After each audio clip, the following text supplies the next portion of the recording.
ताई जाने माने एक लेडी लॉयर को बुलाता है और अपने केस की कंडीशन के बारे में उसे सब कुछ बता देता है। लेडी लॉयर का कहना था कि हीरेन या हीरेन के डैड के रिलेटेड उनके पास कोई सबूत नहीं है, सिर्फ गवाह है और गवाह को भी इतने सालों के बाद छुटलाया जा सकता है।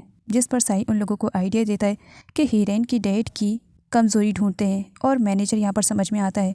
जिस पर साई कहता है मैनेजर ने उसका किडनैप भी करवाया था तो वो मैनेजर को पहले जेल भेजें। हीरेन के डैड अपने मैनेजर से बात कर रहे थे। मैनेजर को अरेस्ट करने के लिए वहाँ पर पुलिस आ जाती है। हीरेन के डैड उनसे सबूत मांगते हैं। पुलिस उन्हें पेपर्स दिखाती है कि उनके मैनेजर को अरेस्ट करने के लिए उनके पास लीगल प्रूफ हैं और उसके बाद मैनेजर को किडनैपिंग के केस में अरेस्ट कर लिया जाता है। और साथ ही यहाँ पर साई को दिखाया जाता है जिसने अपना बयान न्यूज़ वालों को दे दिया था। साथ ही यहाँ पर हीरेन को जब मालूम पड़ता है कि ताई के मॉम डैड का केस रीओपन होने वाला है तब वो डर जाता है कि इस केस में वो बहुत बुरी तरीके से फंस जाएगा। हीरेन के डैड अपने लॉयर से बात करते हैं। इस लॉयर ने हमेशा उन्हें बचाया था लेकिन आज वो भी पीछे हट रहा था क्योंकि सारे सबूत मैनेजर के खिलाफ थे। इसी वजह से मैनेजर को जेल से बाहर निकलना आसान नहीं था।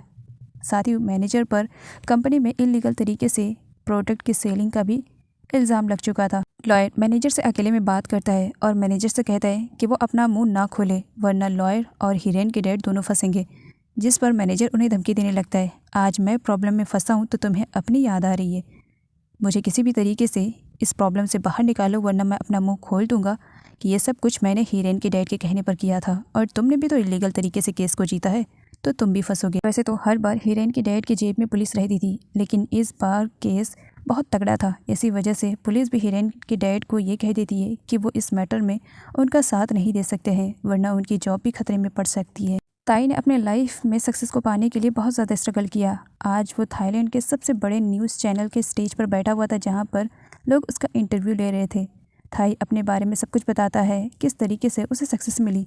इवन वो अपने मॉम डैड के एक्सीडेंट के भी बारे में सबको बताता है। इधर दिखाया जाता है एक बंदे को जो कि ताई की न्यूज़ को सुन रहा था। वो अपसेट था। हीरेन के डैड बहुत ही ज़्यादा परेशान थे। वो ड्रिंक कर रहे थे क्योंकि उनके चारों खाने चित्त जो हो गए थे। अब ताई से वो किस तरीके से लड़े इसी की प्लानिंग कर रहे थे और इस प्लानिंग में वो फा और कैट को हर्ट करने वाले थे। जब इसके बारे में हीरेन को मालूम पड़ा तब वो फा से मिलने के लिए जाने वाला था। इसके बारे में जब उसकी मॉम को मालूम पड़ा तब उनका कहना था इस हीरेन से कुछ नहीं होगा, अब जो कुछ भी होगा मैं ही करके दिखाऊंगी। और किसी को कॉल करती हैं और मिलने के लिए बोलती हैं। आगे हम उसी बंदे को देखते हैं जो कि ताई के पास कॉल करता है जिसने उसकी न्यूज़ को देखा था। वो ताई से कहता है कि वो उसके मॉम के केस में उसकी हेल्प कर सकता है, वो उससे मिलना चाहता है। ताई को जब मालूम पड़ता है कि कोई उसके मॉम डैड के केस में उसकी हेल्प कर सकता है तब वो उसके बताए हुए एड्रेस पर उससे मिलने के लिए जाता है। लड़का बहुत बुरी तरीके से डरा हुआ था। ताई उससे पूछता है कि उसने यहाँ पर उसे क्यों बुलाया, जिस पर वो बताता है कि जिस नाइट हीरेन बहुत ज़्यादा ड्रिंक करके कार ड्राइव करने वाला था उसने उसे रोकने की कोशिश की थी क्योंकि वो बहुत ज़्यादा नशे में था, क्योंकि वो वेटर का काम वहाँ पर किया करता था। लेकिन हीरेन उसकी नहीं सुनता है। हीरेन वहाँ से जाने वाला था, वो उसकी कार के साथ उसकी फ़ोटो क्लिक कर लेता है और जब उसके डैड को मालूम पड़ता है तब वो अपने बंदे भिजवा कर उससे बहुत बुरी तरीके से पिटवाते हैं और सबूत भी छीन लेते हैं। लेकिन उसके पास अभी भी सबूत है जो कि उसने सेव करके रखा हुआ था। वो ताई को एक फ़ोटो देता है जिसमें हीरेन अपने कार के साथ दिखाई दे रहा था और उसमें उसकी शक्ल भी सही से आ रही थी। यहाँ पर वो लड़का बताता है कि उस एक्सीडेंट की वजह से वो इतनी बुरी तरीके से डर गया था कि उसकी हिम्मत नहीं हुई थी, लेकिन जब उसने न्यूज़ में ताई को देखा तब उसने अपनी हिम्मत जुटाई और ये सब कुछ कर पाया। ताई उसे थैंक्स बोलता है। हीरेन फा से ताई की कंपनी में मिलने के लिए जाता है। उस वक्त फा अकेले थी, बाकी सारे एम्प्लॉयज़ जा चुके थे। फा भी वहाँ से जाने वाली थी। हीरेन उसे रोकता है। हीरेन फा से कहता है कि उसे बिल्कुल भी अच्छा नहीं लगेगा कि उसके डैड की वजह से एक बार फिर से फा या ताई की लाइफ में कोई प्रॉब्लम क्रिएट हो। वो फा से कहता है कि मैं तुमसे बस यहाँ पर रिक्वेस्ट करने के लिए आया हूँ कि अपने भाई को समझाओ कि वो जो कुछ भी कर रहा है सब कुछ स्टॉप कर दे वरना ज़िंदगियाँ बर्बाद हो जाएगी। लेकिन फा का कहना था कि उसका भाई जो कर रहा है सही कह रहा है, वो अपने भाई को सपोर्ट करेगी और हीरेन ने जो गलती की है उसकी सज़ा उसे मिलनी ही चाहिए। लेकिन तभी पीछे से हीरेन की मॉम भी आ जाती है अपने गुंडों को लेकर के और वो फा को किडनैप करवा लेती है। फा गुस्से में हीरेन से कहती है कि तुमने साबित कर दिया है कि तुम भी अपनी माँ से ही मिले हुए हो।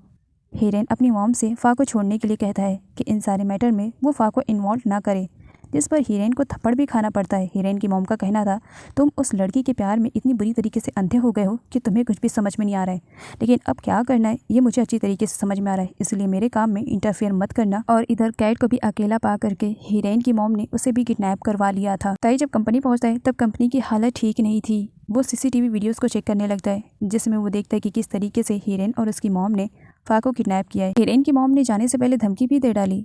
उन्होंने ताई से कहा कि अगर वो इन सब के बारे में पुलिस को खबर करने की कोशिश करेगा तो वो कैट और फा को खो देगा। अब वो बहुत ही ज़्यादा परेशान हो गया था। हीरेन की मॉम ने जो कुछ भी किया था इसके बारे में वो हीरेन के डैड को बता देती है कि इस वक्त वो फा और कैट को किडनैप कर चुकी हैं, लेकिन वो उन दोनों को कहाँ पर लेकर जाएं इसके बारे में वो पूछती है, जिस पर हीरेन के डैड उन्हें आइडिया देते हैं कि वो अपने वेयर हाउस में लेकर के उन्हें जा सकती है। ताई की लाइफ एक बार फिर से तहस नहस होने वाली थी, जो कि वो ऐसा होने नहीं देना चाह रहा था। वो आउट ऑफ कंट्रोल हो जाता है, जहाँ पर उसका फ्रेंड उसे समझाने की कोशिश करता है कि शांत दिमाग से वो काम ले, लेकिन हीरेन उस वक्त सच में कुछ भी समझने की कंडीशन में नहीं था।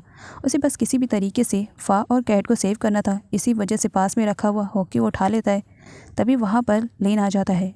लिन ताई से कहता है कि वो एक बार फिर से वही गलती ना करे जो उसने पास्ट में किया है। शांत दिमाग से वो काम ले, पुलिस की हेल्प ले और सब कुछ ठीक हो जाएगा। इस बार वो बिल्कुल भी बर्दाश्त नहीं कर पाएंगे कि ताई को उन सारी गलतियों की सज़ा मिले जो कि उसे जानबूझ करके करवाया जाएगा। कैट और फा को अलग अलग किडनैप करवाया गया था, लेकिन अब उन दोनों को एक साथ रखा गया था। दोनों परेशान थी कि अब वो दोनों क्या करें। ताई हीरेन की मॉम के भेजे हुए लोकेशन पर पहुंच चुका था, जहां पर फा और कैट के हाथ पैर बंधे हुए थे।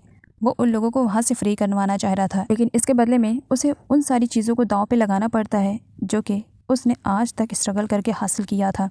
यहाँ पर हीरेन की मॉम का कहना था कि हीरेन के डैड को टक्कर देना इतना आसान नहीं है। इस लाइन में वो न जाने कितने सालों से हैं। हीरेन की मॉम सभी लोगों का किस्सा तमाम करना चाह रही थी, इसी वजह से वो अपने साथ गन भी लेकर आई थी। वो सभी लोगों की जान लेकर के इस मामले को यहीं पर रफा दफा करने के चक्कर में थी। हीरेन अपनी मॉम के हाथों से गन छीनने लगता है कि वो इतनी बड़ी गलती ना करें। तभी वहाँ पर सही टाइम पर पुलिस भी आ जाती है और हीरेन और उसकी मॉम को अरेस्ट करके वहाँ से लेकर के चली जाती है। और पुलिस लाने का पूरा प्लानिंग लिन ने किया था। हीरेन के डैड को जब इन सब के बारे में मालूम पड़ता है तब वो एक प्रेस कॉन्फ्रेंस रखते हैं और उसमें खुद तो इनोसेंट बन जाते हैं हीरेन की मॉम और हीरेन को फंसा देते हैं। वो अपने खिलाफ कोई भी सबूत नहीं छोड़ना चाह रहे थे, इसी वजह से वो अपने मैनेजर को भी मरवा देते हैं। ताई ने अपनी लाइफ में जो कुछ भी गलत किया था उन सब की सज़ा वो खुद को देना चाह रहा था। इसी वजह से पास्ट में किस तरीके से उसने ताई के मॉम डैड का एक्सीडेंट किया था इसके बारे में वो पुलिस को बता देता है।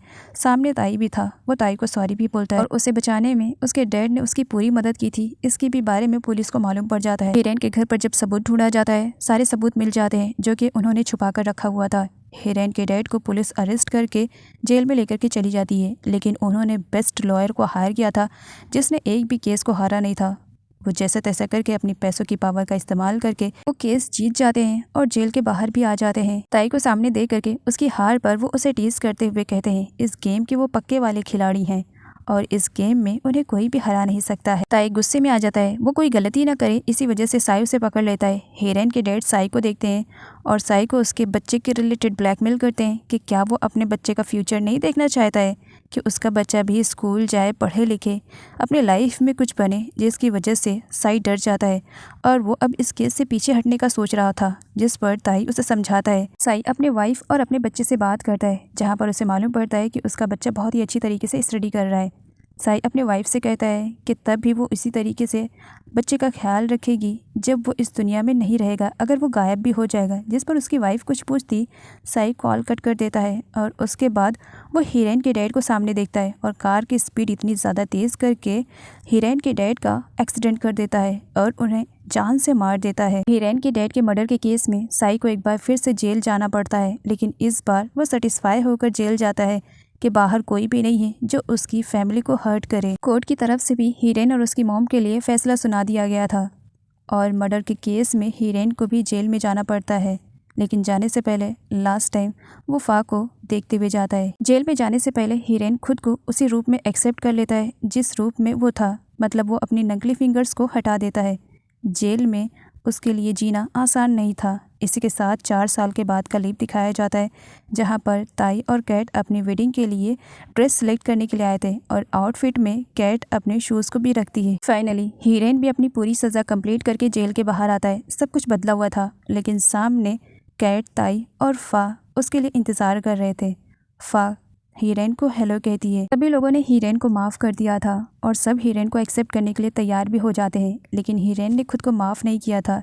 यहाँ पर वो फा से कहता है कि शायद वो उसके लायक नहीं है, उसे कुछ टाइम चाहिए। उसने जो कुछ भी गलत किया उसके लिए वो अभी भी गिल्ट फील कर रहा है और वो वहाँ से सभी लोगों को गुड बाय कहकर चला जाता है। फा सेक्रेटरी से हीरेन के बारे में पूछती है क्योंकि अभी भी वो हीरेन की असिस्टेंट बनकर उसी की कंपनी में काम करती है और उसे पूरा सपोर्ट करती है।